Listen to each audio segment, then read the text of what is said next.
Viagens psíquicas, jornadas do espírito.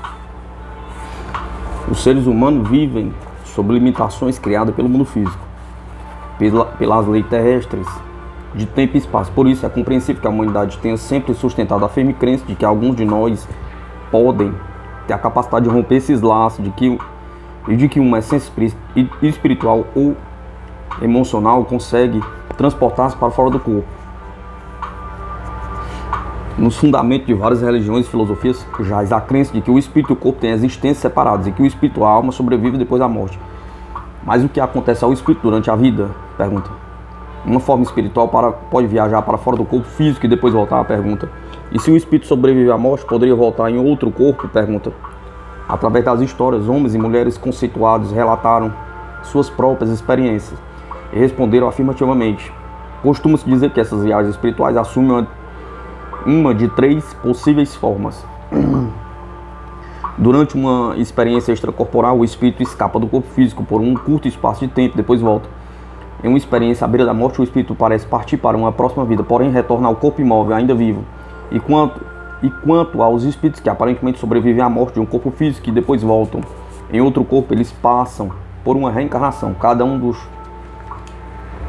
dos americanos famosos que aparecem nas fotografias acima contou um tipo de viagem espiritual. Os detalhes a respeito da experiência extracorporal do aviador Charles Lindbergh, da experiência à beira da morte do novelista Ernest Hemingway e as lembranças de vidas anteriores do general George Patton estão nas páginas seguintes. A incrível viagem de Charles Lindbergh. Para Charles Lindbergh, o momento mais extraordinário de seu voo transatlântico de 1927 talvez tenha acontecido durante as 22 horas da viagem. Envolto por uma densa neblina, um olhar perdido no painel de instrumentos, lutando contra uma enorme vontade de domínio, Lindbergh sentiu-se transformado num fantasma sem formas. Eu existia independentemente do tempo e da matéria, lembrou ele. Quase 50 anos mais tarde, sentia que me desligava de meu corpo, como imagino que um espírito se separaria, escoando da cabina, estendeu-se pela fuselagem, como se não houvesse as paredes da matéria, dirigindo-se para cima e para fora, até captar uma percepção muito distante daquela forma humana deixada num avião transatlântico que voava rápido. No entanto, eu permaneci conectado a meu corpo por meio de um longo fio estendido, um fio tão tenue que poderia ser danificado por um sopro. Lindbergh percebeu que as outras pessoas atribuíram suas experiências extracorporal ao cansaço e sua autobiografia, o aviador, resguardou-se dessa lógica. Minhas visões, escreveu ele, são facilmente explicáveis pela razão. Porém, enquanto mais eu vivo, mais acredito nas limitações da racionalidade.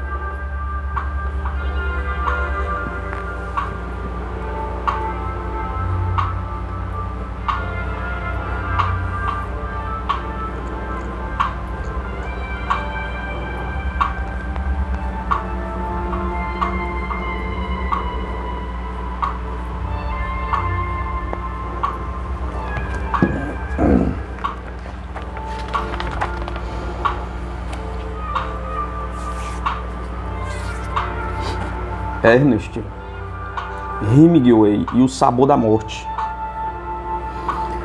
Era uma noite de calor sufocante em julho de 1918, no fronte italiano, perto da vila de Fossalta. Apenas a luz do fogo inimigo iluminava o céu sem luar.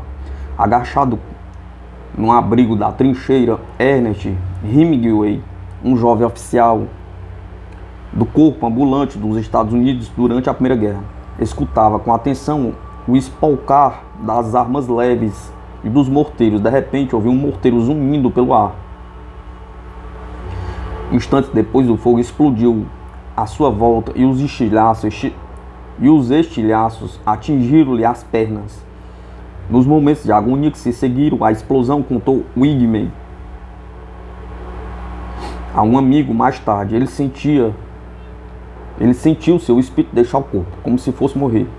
Hemingway escreveu sua própria experiência em Adeus às Armas, romance de 1929, no episódio em que o personagem Frederick Henry é ferido. Tentei respirar, mas minha respiração não respondia, disse Henry no livro. Senti-me saindo precipitadamente do meu próprio corpo, saindo, e o tempo todo materializava-me no vento. Saí rápido e completamente de mim mesmo. Sabia que estava morto e pensei que sempre fora um erro acreditar que você apenas acaba, que a morte é o fim. Depois flutuei e em vez de continuar, senti-me deslizar para trás. Inspirei fundo e estava de volta.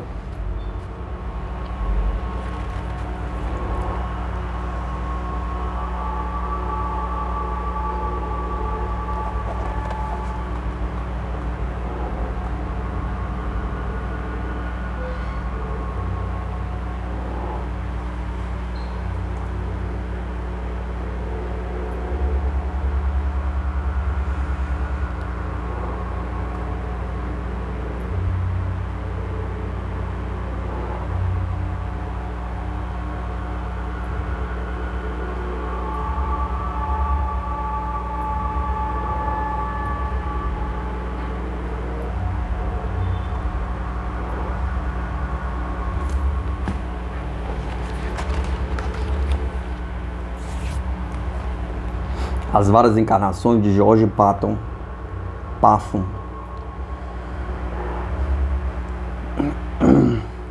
Jamais o capitão George Pathon estivera em Langres, uma cidadezinha no nordeste da França, mas em dezembro de 1917, quando acabava de ali chegar para dirigir uma escola de tanques, o americano recusou a oferta de um oficial local, que se ofereceu para mostrar a cidade onde, na antiguidade, houvera um acampamento militar romano. Não será preciso, diz Pathon ao jovem surpreso. Eu a conheço muito bem. Acreditando firmemente em reencarnação, Pathon tinha certeza de ter estado na França antes, como legionário romano. Enquanto passeava pela área, apontou os locais dos antigos templos romanos e do anfiteatro, o campo de treinamento, o fórum, e mostrou até o lugar onde o Júlio César montara seu acampamento. Pathon mais tarde contou a um sobrinho que fora como se alguém estivesse soprando as posições em meu ouvido. Pathon parecia acreditar parte de seu contínuo sucesso militar o fato de que já fora soldado em outras batalhas em vidas passadas. Certa vez, no norte da África, durante a Segunda Guerra Mundial, um general britânico cumprimentou-o. Você teria sido um grande marechal de Napoleão se tivesse vivido no século dele. Pathon deu um sorriso e respondeu, mas eu fui.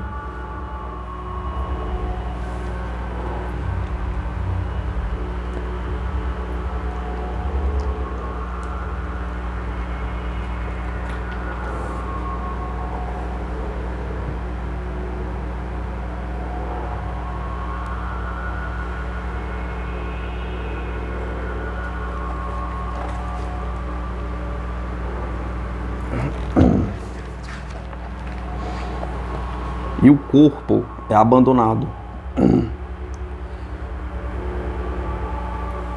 Numa noite de outono de 1910, Caroline Larson estava deitada na cama em Burlington, Vermont, ouvindo seu marido ensaiar um quarteto de cordas de Beethoven no andar de baixo, juntamente com 3 outros músicos amadores. Ela dormitava embevecida com a música, quando de repente foi tomada de um sentimento de apreensão, como se estivesse a ponto de desmaiar. Lutei contra aquilo, mas não consegui acalmar-me, relatou ela mais tarde.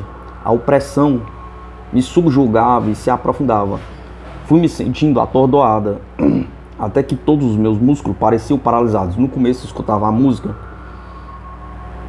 perfeitamente, mas por fim tudo se tornou um vazio. Lembro-me somente de que em seguida eu estava de pé ao lado de minha cama. Olhei com muita atenção para baixo, em direção a meu próprio corpo físico ali deitado, enquanto a senhora Larsen contemplava seu rosto abaixo, pálido, imóvel, como se estivesse morto, os olhos fechados e a boca parcialmente aberta. Em vez de se sentir horrorizada ou chocada, percebia-se com uma calma curiosidade. Olhou à volta do quarto, tudo parecia estar na mais perfeita ordem. A mesa com livros e bijuterias, a escrivaninha, o armário, as cadeiras, o carpete verde, o papel de parede avermelhado com vasos e flores, figuras que ela observava tantas vezes quando estava deitada sem sono. Deu mais uma olhada para o seu corpo na cama, depois andou bem devagar e saiu do quarto. Desceu os poucos degraus, chegou ao patamar que dava para o banheiro, onde havia um espelho grande. Pela força do hábito, lembra-se ela, fui fazendo o movimento para acender a luz, que logicamente não acendi de verdade, mas não havia necessidade De meu rosto e do corpo emanava uma luz forte, esbranquiçada, que iluminava o cômodo. Ao olhar-me no espelho, percebi pela primeira vez a incrível transformação a que me vi submetida. Continuara a senhora Larsen. No lugar de uma mulher de meia idade, eu fitava a imagem de uma garota de uns 18 anos. Reconhecia a forma e os traços da minha juventude. No entanto, eu estava infinitamente mais bonita. Meu rosto parecia esculpido do mais puro alabastro e tinha uma certa transparência, da mesma forma que meus braços e mãos, quando os levantei para tocar nos cabelos. Mas não eram translúcidos por inteiro, pois no centro dos braços, das mãos e dos dedos havia uma substância mais escura e compacta, como nas telas de raio-x. Meus olhos, bem marcantes no corpo físico, agora eram intensamente penetrantes. Meus cabelos não estavam mais grisalhos, mas de cor castanho escura, que tinha em minha juventude, caíam em ondas sobre os ombros, descendo pelas costas. E para meu encantamento, estava vestido com a roupa mais bonita que se pode imaginar, branca e brilhante. Um vestido inteiriço e sem mangas, decotado, que chegava até os tornozelos. A senhorita Larsen esquecera-se da música enquanto se observava no espelho, mas agora escutava o desafinar das cordas de um concerto para violino de Mendelssohn, muito mal tocado. Logo percebi que o francês estava fazendo o solo. Rememora ela. Ele costumava se deliciar quando a música mudava de um movimento para outro. No entanto, como sempre, tocava fora do tom. Eu também, como sempre, me irritava.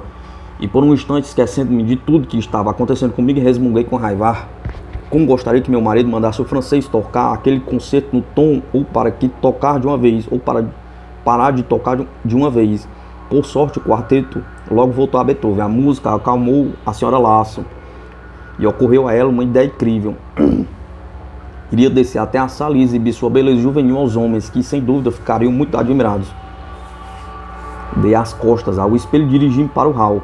Continuou ela, antevendo divertido o sucesso de meu plano. Caminhei com alegria, regozijava-me a sensação de leveza corporal. Movimentava-me com a liberdade do pensamento. A música parecia cada vez mais bonita, à medida que a senhora Larsen descia a escada. Porém, suas esperanças foram logo frustradas. Assim que cheguei ao pequeno patamar que dividia a escada em dois lances, vi em pé à minha frente o espírito de uma mulher vestida com roupas brilhantes, que com os braços estendidos apontava para cima com o dedo indicador. Ela disse para mim, em tom severo: aonde você vai? Perguntou. Volte para o seu corpo. Por instinto eu sabia que não haveria apelação para a ordem, a autoridade daquele espírito, obedecendo com relutância a ordem do espírito desconhecido. A senhora Larsen virou-se e subiu a escada para voltar ao quarto.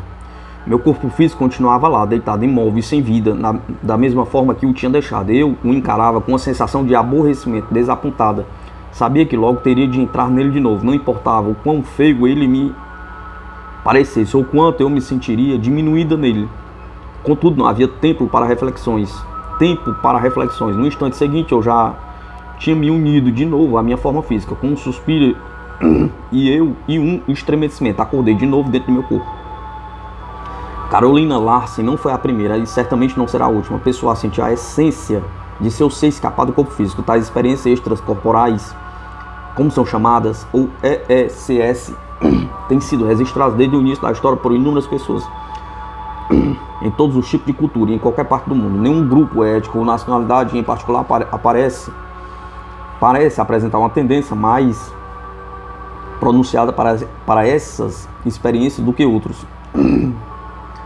As experiências extracorpóreas ocorrem tanto entre os tibetanos ou entre os islandeses, como entre franceses e russos, bretões e americanos, e tem-se diversos registros delas entre os habitantes nativos do Bornéu, da África e da Oceania. Ao que tudo indica, nem mesmo determinadas profissões parecem reforçar a ocorrência de mais experiências desse tipo do que outras, apesar de vários escritores criativos afirmarem que as experiências fora do corpo, descrevendo-as de maneira vivida. Por exemplo, o poeta alemão Goethe passou por diversas experiências extracorporais, e consta que isso ocorreu também com outros escritores, como D.H. Lawrence, Aldous Huxley, Arthur Koestler, Emily Brontë, Guy de Maupassant e Jack London, para mencionar apenas alguns. No entanto, para cada pessoa famosa que descrever um caso de experiência fora do corpo, existem milhares de homens e mulheres comuns, como Caroline Larsen, que se sentiram carregados por uma espécie de fantástica viagem psíquica. Alguns circunstância parece favorecer as experiências extracorporais, o sono e os sonhos, drogas alucinógenas, anestéticos em geral, bem como doenças muito sérias, um encontro próximo com a própria morte. Gente que já esteve próxima da morte ou mesmo clinicamente morta e que voltou à vida, muitas vezes afirma ter experimentado um tipo de viagem extracorpórea que se denomina experiência à beira da morte, ou EBM. Depois acontece a reencarnação. Pode-se especular que se a alma consegue viajar fora do corpo em vida e sobreviver à morte, então ela poderia renascer em outro corpo? Pergunta. A ideia da reencarnação, tão antiga quanto a civilização, vem sendo esmiuçada por ardorosos pesquisadores que recorrem às técnicas da ciência do século XX. Hoje, na verdade, a totalidade do fenômeno das viagens psíquicas é objeto de um estudo científico minucioso. Embora existam muitos membros da comunidade acadêmica que recuem frente à simples menção da palavra ciência conectada a tais episódios, os críticos põem de lado as viagens psíquicas, experiência fora do corpo, reencarnação e o que mais houver, considerando-se sonhos, alucinações ou mesmo fraudes. Por outro lado, os defensores afirmam categoricamente que as experiências extracorporais verdadeiras provocam um senso de realidade muito maior do que tem sido demonstrado pelos sonhos ou alucinações comuns, tanto em relação ao período de experiência quanto ao retrospecto. Além disso, dizem os que sustentam a ideia, os padrões da viagem mental psíquica são marcados por uma curiosa semelhante e ocorrem entre as pessoas mais dispares, nos mais diversos lugares e estilos de vida. Seria difícil que esse fenômeno fosse apenas um sonho ou uma alucinação, afetando um número relativamente pequeno de pessoas suscetíveis. No outro extremo, o Dr. Eugênio Barnard, um estudioso de experiências extracorporais, estimou que 1 em cada 100 pessoas passou por uma experiência extracorpórea real em algum período de sua vida. Outros especialistas sugerem que a incidência poderia ser bem maior, de 15% a 20%.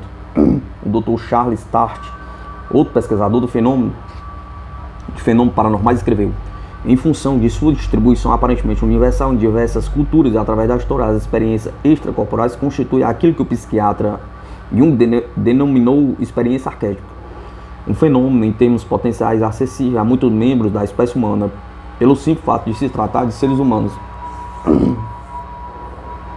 As antigas civilizações registram experiências fora do corpo com bastante frequência. Os egípcios acreditavam que cada indivíduo possuía um segundo corpo, astral ou espiritual, de forma de um pássaro com rosto humano. Na morte, esse corpo astral, chamado Ba, saía do corpo físico, mas pairava perto dele. Na Grécia, dizia-se que um místico conhecido como Hermotimo de Clazomenes fazia longas viagens ao reino dos espíritos, deixando seu próprio corpo físico para trás, aos cuidados de sua esposa. Um dia, cansado dessas longas ausências, ela pediu a 2 conhecidos de Hermotimo que escondesse o corpo por uns tempos, na esperança de assustar o marido para que ele permanecesse em casa. Por infelicidade, os 2 supostos amigos secretamente detestavam Hermotimo, queimaram o corpo do místico e deixaram sua alma vagar para sempre sem rumo. Nos tempos do Velho Testamento, diz-se que o profeta Eliseu exercitava seus poderes extracorporais com viagens astrais, com viagens através do ar, até os aposentos de um rei sírio hostil, onde escutava escondido os planos militares do rei. Teria sido graças a isso que os israelitas conseguiram com sucesso frustrar um ataque sírio à sua terra natal. Na era cristã, as aparições de Jesus ressuscitado às vezes são colocadas como evidências de fenômenos extracorporais, e diz que vários santos católicos viajavam fora de seus corpos. Exemplo disso é uma história que teria ocorrido num dia de 1226, quando o Santo Antônio de Pádua pregava em uma igreja em Limoges, na França. De repente, o santo lembrou-se que também deveria estar lendo o Evangelho em um mosteiro, a certa distância de Limoges. Calmamente, o Santo Antônio puxou o capuz sobre o rosto e ajoelhou-se durante vários minutos em silêncio, enquanto a congregação religiosa aguardava com paciência reverente. Naquele intervalo de tempo, o santo materializou-se entre os monges do mosteiro e leu o trecho marcado.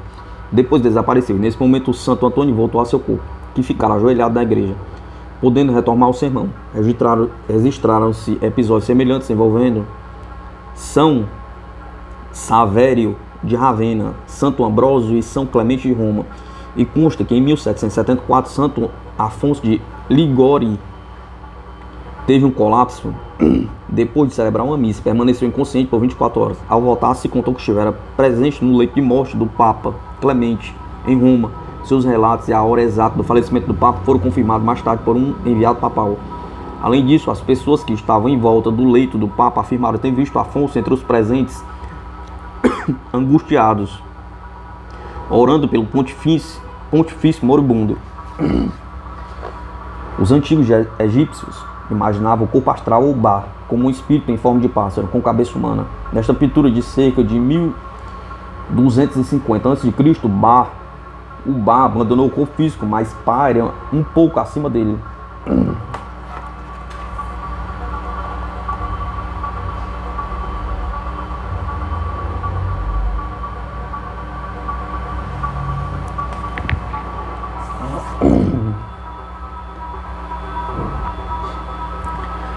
Tal como entre as pessoas da igreja havia ampla concordância entre os antigos camponeses europeus sobre a crença de que a alma flutua fora do corpo e viaja livremente durante o sono.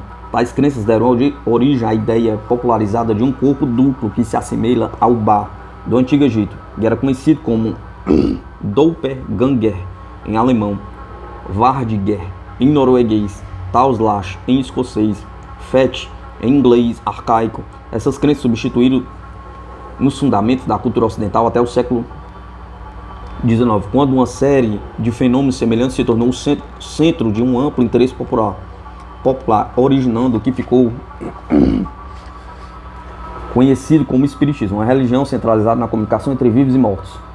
O princípio básico do Espiritismo consistia em todas as pessoas sobreviverem à morte, com entidades não físicas dotadas de poderes especiais. Na nova vida, essas entidades desenvolveram-se para a perfeição espiritual no mundo de beleza e prazeres inconcebíveis e consegue comunicar suas experiências às pessoas vivas através de médios em sessões espíritas. Através da história, artistas de diferentes culturas procuraram ilustrar o mistério do corpo astral. Da esquerda para a direita, alguns exemplos: uma alma sendo transferida pelas fúrias divindades do inferno, num antigo afresco etrusco, na figura humana com a aura radiosa, uma pintura da caverna dos índios navajos. Duas visões de viajantes astrais em uma tela de Henry Corbould, um pintor inglês, e em outra o poeta e pintor irlandês G.W. Russell, no início do século XX. Um desenho atual do voo mágico de um xamã do artista esquimó Jess Onark.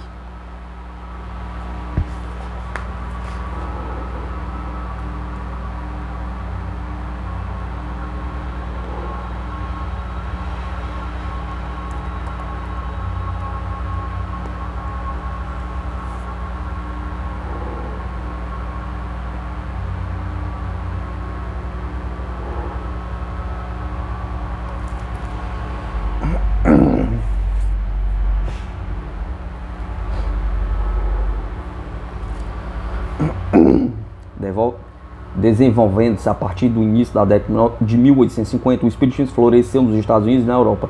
Em um determinado momento havia grande número de médios e 40 mil espíritas registrados apenas na cidade de Nova York. Além disso, muitas pessoas abraçavam a ideia da sobrevivência após a morte, sem contudo se tornar espírita de modo formal. Mais numerosas fraudes desmascaradas em diversas partes do mundo levaram os pesquisadores responsáveis a compreender que teriam que submeter a noção total do espiritismo a uma investigação séria e metódica, se quisessem conferir-lhe algum crédito. Por isso, em 1882, um círculo de eminentes vitorianos da Universidade de Cambridge, ou que eles mantinham contatos,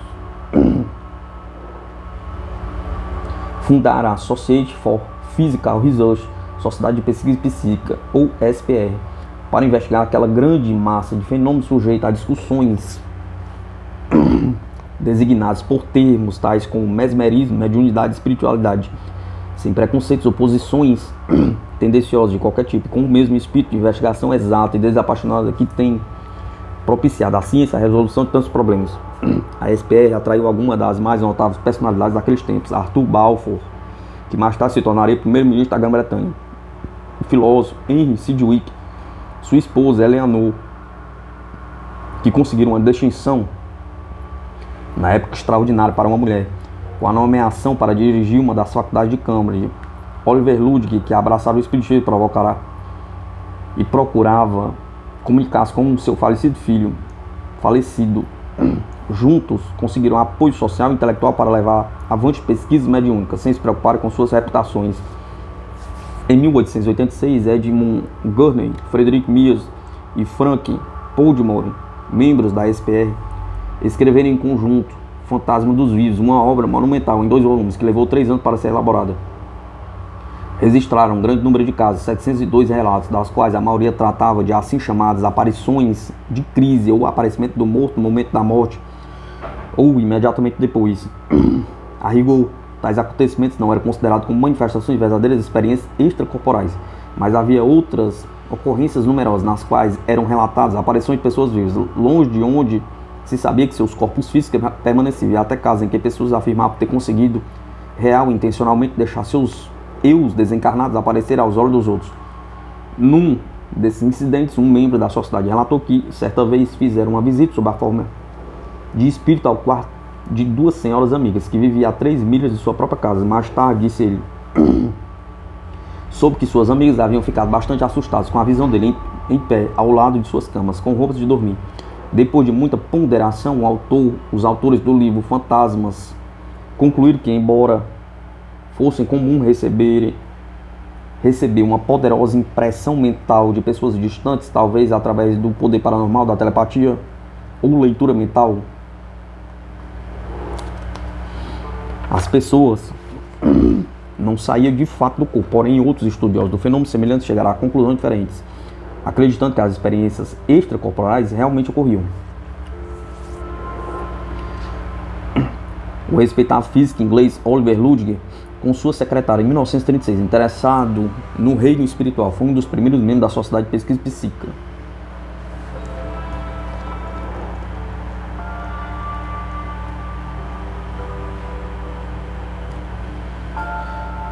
Estudiosa de religiões orientais dedicada a viagens astrais, Madame Helene Petrov Blavatsky fundou a Sociedade Teosófica em 1875.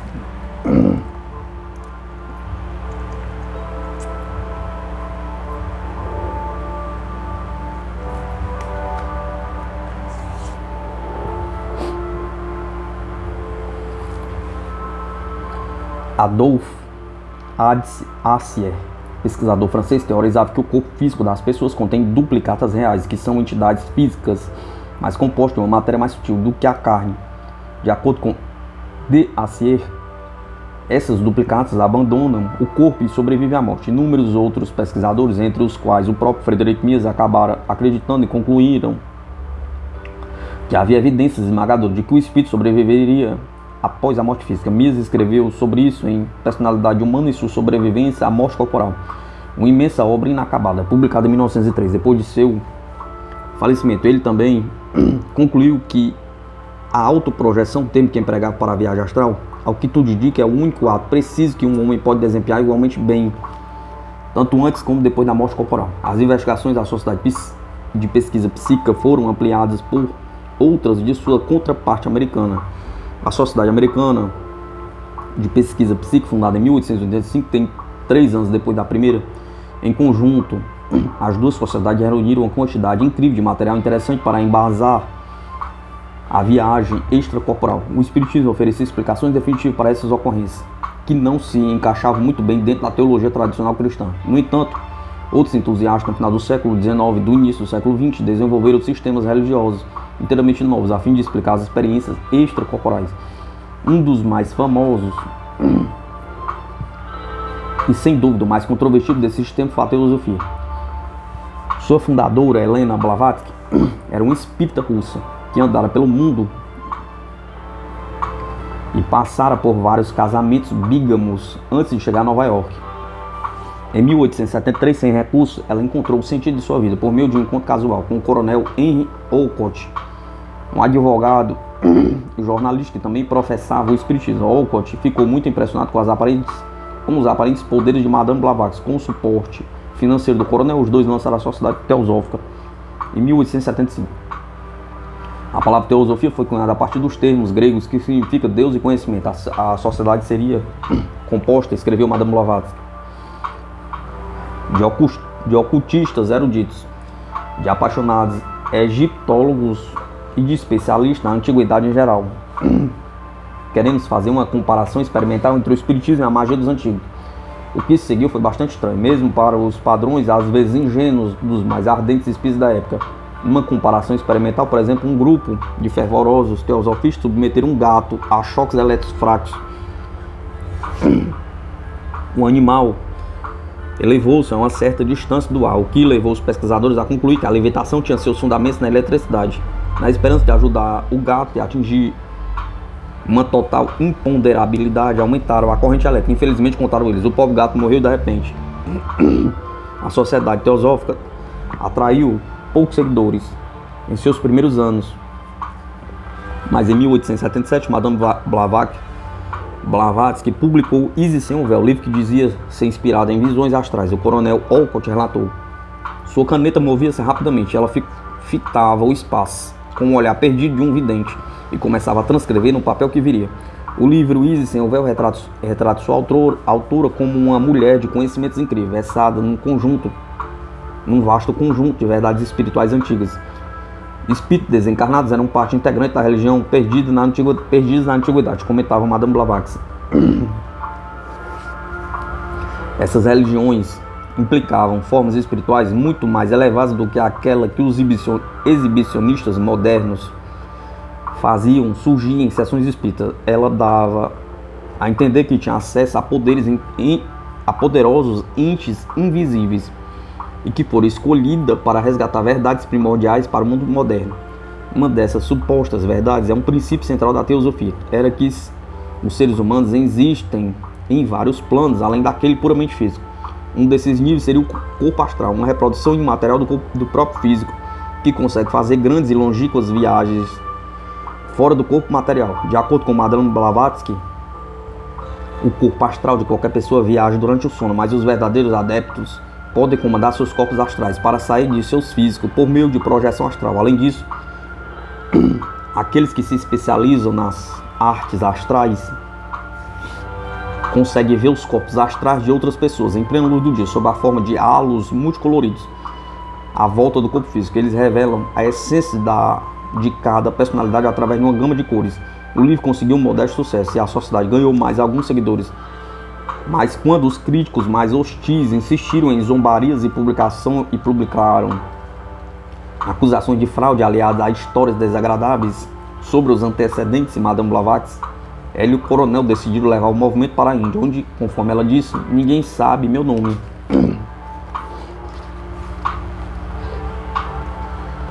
Uma vez na Índia, porém, o nome Blavatsky logo ficou muito conhecido. Suas ideias eram tão intrigantes e sua personalidade tão magnética que a teosofia ganhou um número considerável de seguidores, tanto entre os hindus quanto entre os colonos ingleses. Boa parte da fama de Madame Blavatsky estava baseada em uma série de supostos fenômenos miraculosos. Inclusive várias cartas que apareceram de modo misterioso e que, segundo ela, tinham sido enviadas por uma raça de imortais que vivia no Himalaia. Blavatsky sustentava ser discípula e servidora fiel desses sábios, conhecidos como Mahatmas, ou mestres. Não demorou muito e seu movimento começou a espalhar-se no Ocidente, com ramificações espolcando através da Inglaterra, da França e em outros países europeus. Em 1884, Blavatsky e Olcott viajaram para a Europa a fim de encontrar seus novos discípulos. Enquanto permaneceram por lá, apresentaram-se perante a Sociedade de Pesquisa Psíquica, com o objetivo de expor evidências das maravilhas que haviam observado. Com uma mistura de predisposição favorável e de espírito crítico, a SPR enviou Richard Rudgson para a Índia, a fim de investigar as afirmações dos dois. Seu relatório foi devastador. Afirmava categoricamente que as supostas cartas dos Mahatmas eram fraudulentas, resultando de alguma prestidigitação eficiente por parte de Madame Blavatsky. Aquela senhora, concluía Rudgson, não poderia ser descrita como porta-voz de videntes ocultos, mas também não poderia ser considerada uma mera aventureira vulgar. Pensamos que ela mereceria ser lembrada como uma das mais completas, engenhosas e interessantes impostoras da história. Sem se intimidar com a avaliação da Sociedade de Pesquisa Psíquica, Madame Blavatsky passou a maior parte de seus últimos anos na Inglaterra, dando aulas para os seguidores que ainda lhe eram fiéis, escrevendo sem parar. No último livro, sua obra mais importante, intitulada A Doutrina Secreta, ela estabelece como um complexo sistema oculto que envolve, entre muitas outras coisas, um processo de evolução espiritual através de reencarnações. Considerando-se ou não Madame Blavatsky como charlatã, a essência de seu sistema é a existência de um ego psíquico que conseguiria viajar fora do corpo.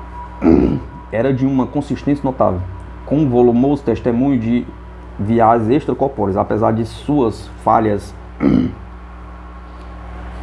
ela oferecia explicações convincentes para os inúmeros viajantes psíquicos extasiados com as próprias experiências. Tais experiências, em sua maioria, eram acontecimentos espontâneos que tinham lugar uma vez na vida, mas existiam alguns poucos indivíduos que diziam ter viajado fora de seus corpos físicos com regularidade, seriam capazes de produzir essas experiências quando desejassem. Na história recente, o primeiro desses viajantes que saiu do corpo com frequência foi um inglês chamado Hugh Calloway, que relatou suas experiências fora do corpo sob o pseudônimo de Oliver Fox. Nascido em 1885, era uma criança frágil, muito nervosa, que vivia doente, a ponto de a frase é a difteria novamente. Se a primeira coisa que se lembrava de ter ouvido quando bem pequeno. Também manifestava uma tendência aos sonhos dramáticos e pesadelos. Ainda muito jovem, Calloway iniciou o desenvolvimento de seus poderes aparentemente paranormais. Seus sonhos sempre começavam do mesmo modo, com círculos pequenos e vibrantes, azuis ou esverdeados, que pareciam uma massa de ovos de rãs, comentava. Depois os círculos podiam transformar-se em pequenos vidros de tinta, e nesse caso a noite transcorreria em relativa paz. Ou então viravam carinhas sorridentes, com profundos olhos azuis, e então o menino vivia um pesadelo desagradável. Depois disso, eu executava a façanha de uma mágica infantil, dizia Calloway. Quando os círculos vazios apareciam, eu conseguia comandar. Virem tinteiros, pois eu confundia os vidros com tinteiros naquela época. Quase sempre os vidrinhos de tinta apareciam e não haveria pesadelo, mas eu tinha de ser bem rápido para evitar que os caras sorridentes aparecessem primeiro. Durante séculos, a glândula pineal foi considerada por muitos como sendo o terceiro olho, o ponto onde o espírito se une ao corpo. Nessa ilustração figurativa da cabeça de Minerva, que Miran Serralian elaborou em 1962, a glândula pineal, ao centro do colorido azul escuro, irradia uma aura que atinge a glândula pituitária. A combinação de forças dessas duas glândulas seria responsável pela verdadeira iluminação espiritual. Durante uma viagem extracorpórea, um cordão prateado emanado das proximidades do terceiro olho ligeira ligaria o espírito ao corpo.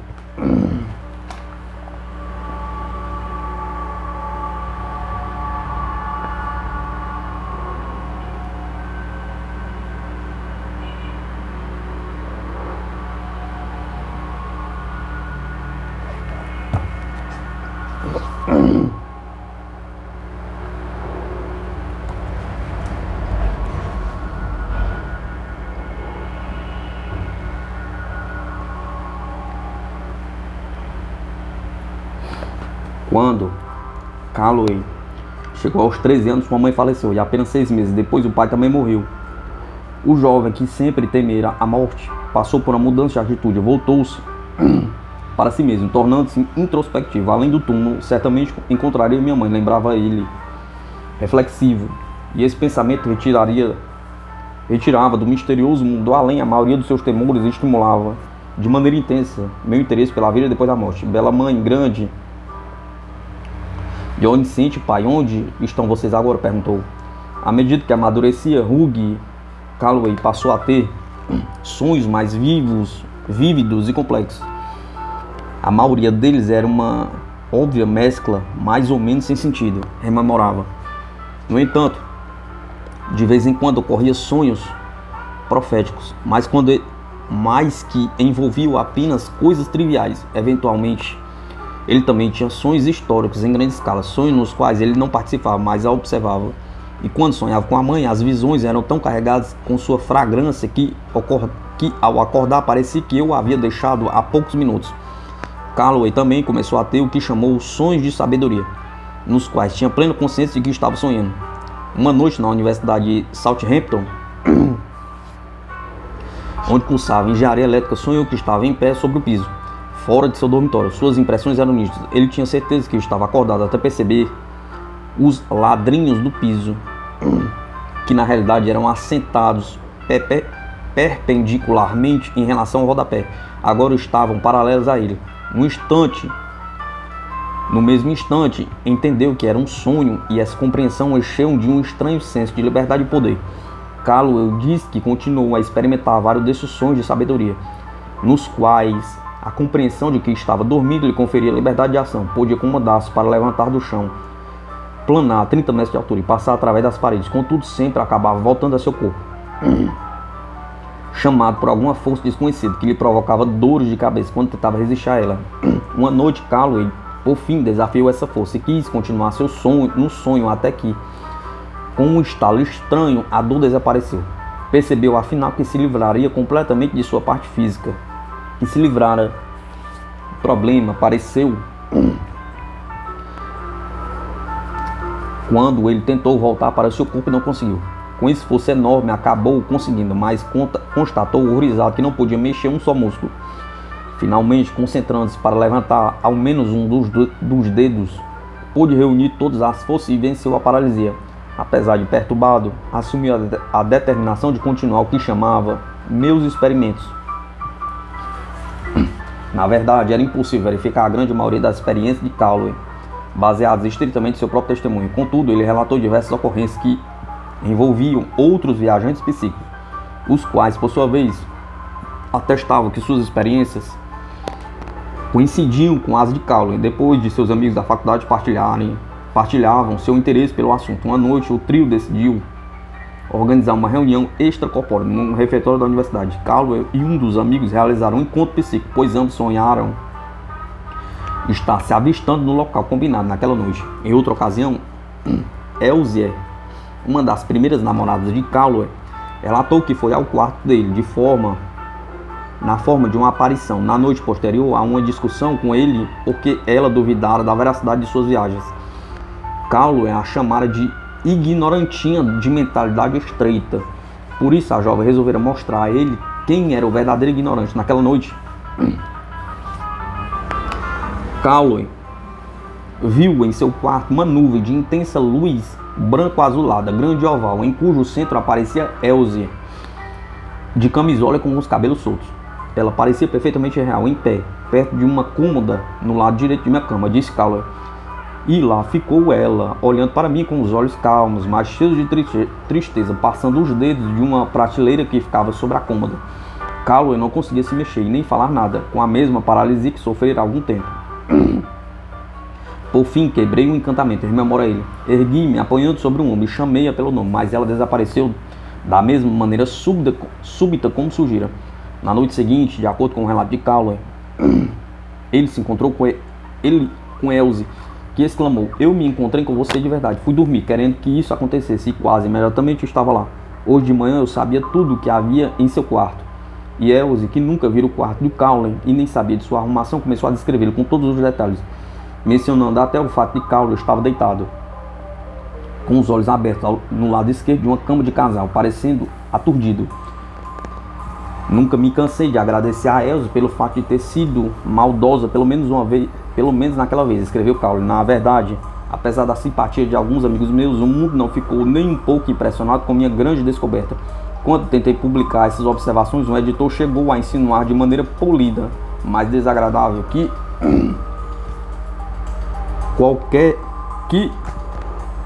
quadrúpedes voadores parecidos com camundongos povoavam meu campanário. Apesar dos comentários desairosos, Calloway continuou suas investigações. Adotou como modelo teórico a teosofia da Madame Blavatsky.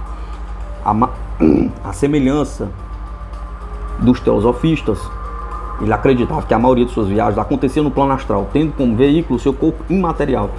Calloway afirmava que aprendera a técnica de guindar-se aos planos mais elevados da existência, mas assustara-se com uma viagem que parecia tê-lo transportado aos limites do espaço exterior, onde encontraram uma espantosa sucessão de círculos concêntricos de luz. Calloway relatou que também aprenderá a induzir o transe sem adormecer e que acabara por afeiçoar um modo de deixar o corpo através do que chamava de sua porta pineal. A glândula pineal, localizada bem dentro do cérebro e tida por alguns como a sede da alma, há tempos vem sendo considerada como um componente orgânico das experiências extracorporais.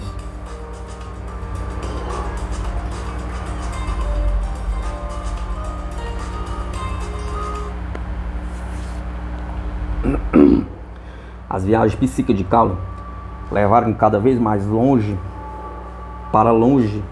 levaram-no cada vez mais para longe de casa. Certa ocasião escreveu: encontrou-se no meio de uma cintilante cidade oriental, com bazares ornamentados e uma enorme escultura de um elefante ajoelhado.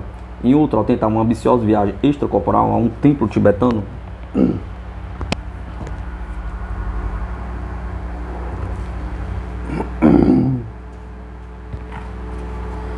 caiu, ao que parecia à primeira vista, numa escuridão e num silêncio intermináveis, até descobrir que estava em uma aterrorizante câmara de tortura, despido e amarrado, sofrendo flagelações e sangrando dos cortes e queimaduras provocados por interrogadores encapuzados que procuravam forçá-la a renegar sua verdadeira identidade. Ao recusar-se, foi imediatamente devolvida à vida em vigília em seu corpo físico. Ao registrar suas experiências, Calloway sugere diversos métodos para obter experiências extracorporais, inclusive o modo de ter um sonho de sabedoria, deixar o corpo dormir enquanto a mente permanece acordada, e de atravessar a porta pineal, concentrar-se numa porta imaginária dentro do cérebro. No entanto, eles se apressam em acrescentar que as experiências extracorporais não eram para qualquer pessoa. Ninguém com um coração fraco deveria buscar um conhecimento prático do fenômeno da separação, e seria aconselhável que as pessoas muito sensíveis e nervosas esquecessem esse assunto. Durante a década de 1920, Calloway escreveu relatos sobre suas experiências extracorporais para um jornal britânico de paranormalidade. Em 1938, utilizando o pseudônimo de Oliver Fox, publicou suas experiências em um livro. Na época, contudo, seu trabalho nessa área quase fora eclipsado por um novo testemunho, agora de um jovem norte-americano chamado Sylvan Joseph Muddon.